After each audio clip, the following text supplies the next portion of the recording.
Hey guys, I know it's been a while since I've uploaded any vehicle related videos, so I'm making one for you.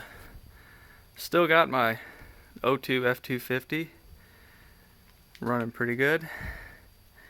And then you might have seen my '89 Cougar XR7. It's a fun little car, 5-speed. And then one you probably haven't seen is a '75 Buick Century that I've done a little work to.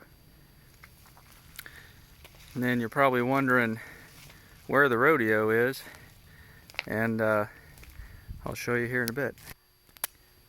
Now, as you can see, my '97 Isuzu Rodeo, or Honda Passport, or whatever you prefer to call it, is sitting here in the shop.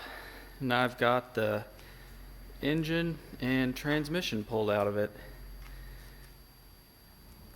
I've been really beating the piss out of this thing for the past 10 plus years, and it was time to give it some proper treatment.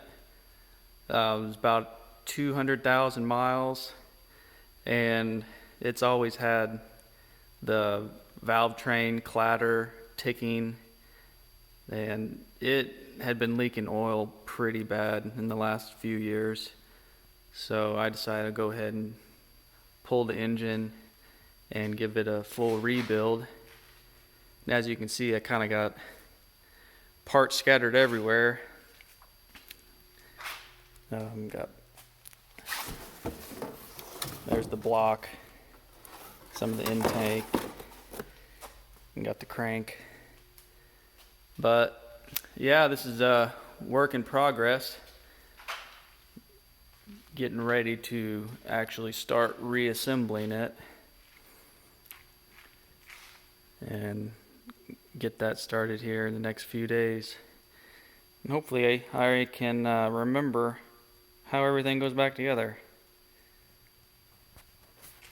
So I guess let me know what you would like to see more of. If you'd like to know more about my tear down and what I found wrong with the little 3.2, or if you want to know some more about some of my other vehicles, let me know down in the comments and I'll see what I can do.